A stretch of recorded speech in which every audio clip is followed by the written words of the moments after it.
South Tukoganj स्थित श्रीनाथ मंदिर पर माधवनाथ महाराज की प्रेरणा से माह के दूसरे और तीसरे शनिवार को शहर के कलाकारों को शास्त्रीय और उपशास्त्रीय संगीत को प्रोत्साहन देने के उद्देश्य से आमंत्रित करने की श्रृंखला में इस बार प्रसिद्ध गायक भुवनेश कोमकली को आमंत्रित किया गया, जिन्होंने अपने गायन शैली से ऐसा समा बांधा कि बड़ी संख्या में मौजूद श्रोतागण मंत्रमुग्ध हो गए।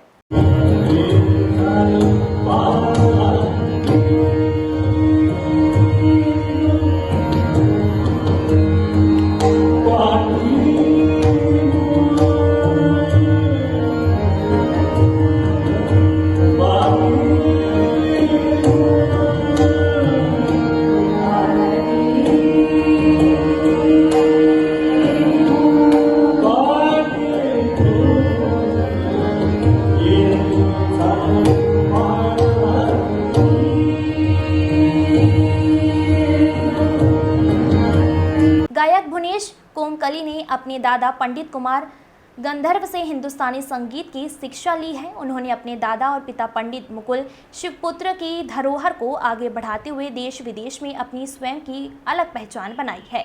श्रीनाथ मंदिर संस्थान के सचिव संजय नाम जोशी और उत्सव प्रमुख मनीष ओक ने बताया कि वर्तमान में भुवनेश कोमकली ने अपनी दादी वसुंधरा जी से संगीत सीखने के बाद पंडित मधुक मुदगल के मार्गदर्शन में अपने गायन का प्रशिक्षण प्राप्त कर स्नातक की उपाधि प्राप्त की है। उन्होंने कंप्यूटर शिक्षा का उपयोग कर कुमार जी के गायन का डिजिटलाइजेशन जैसा महत्वपूर्ण कार्य भी किया है। देवास के कुमार गंधर्व प्रतिष्ठान के सचिव होने के साथ साथ भुवनेश द्वारा नए कलाकारों को संगीत की शिक्षा भी दी जा रही है। बंदिश भक्ति और संगीत मेघ संत वाणी जैसे विशेष कार्यक्रमों का निर्माण भी उन्होंने किया है। उनके साथ हारमोनियम पर दीपक खसरावाल और तबले पर पवन सेम ने संगत दी। परम पूज्य आदरणीय माधवनाथ महाराज जी के इस पावन स्थान पर जिस उपक्रम की शुरुआत शास्त्रीय संगीत के लिए हुई है, इसको आज 2 वर्ष पूरे हो गए।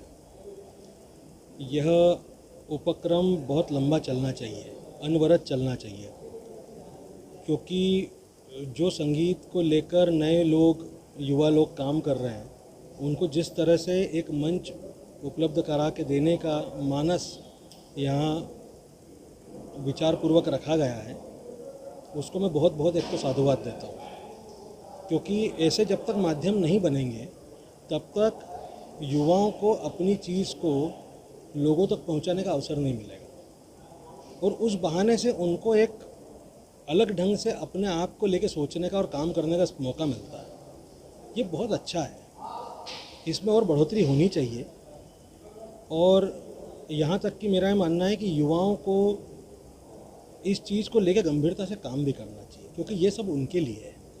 और युवा यदि यहाँ पे अपनी प्रस्तुति देने आते हैं तो उनको सुनने के लिए सभी ने आना भी चाहिए, ताकि उनका भी एक स्व आकलन जो है वो अच्छे से होता रहे। उनको भी अपने आप में सुधार करने के लिए और अपने चीज़ों के ऊपर काम करने के लिए अवसर मिलना चाहिए। ये कभी भी बंद नहीं होना चाहिए, ऐसा मेरा मानना है। यहाँ तक कि यदि कुछ युवाओं की संख्या इसके अंदर पूरी हो जाती है, जब कभी होगी पूरी, तो युवाओं को फिर से उसके अंदर आमंत्रित किया जाना चाहिए जो एक समय कभी आए थे। तो ये भी देखने में मिलेगा कि जिन लोगों को हमने पहले सुना था वो आज कैसे हैं, उन्होंने क्या प्रगति की, उन्होंने क्या क्या किया। तो ये सब चीज़ें बहुत ज़रूरी हैं, क्योंकि ये हमारी जो विधा है ये परफॉर्मिंग आर्ट है। यहाँ पे जब तक आप परफॉर्म नहीं करेंगे, जब तक आप पानी में उतरेंगे नहीं, तैरना कैसे जानेंगे, वो तो बहुत ज़रूरी है। मैं भुवनेश कोमकली शास्त्रीय संगीत का विद्यार्थी और गायक हूँ, थोड़ा बहुत गाता हूँ, और आज परम आदरणीय माधवनाथ जी की इस पावन भूमि पर मुझे गाने का सौभाग्य मिला। थोड़ा बहुत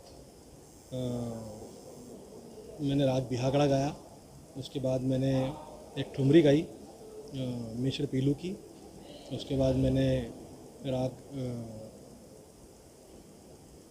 देश केदार में एक बंदिश सुनाई, फिर मैंने एक लोक भजन सुनाया, और फिर आपको 2 निर्गुणी भजन मैंने सुनाया।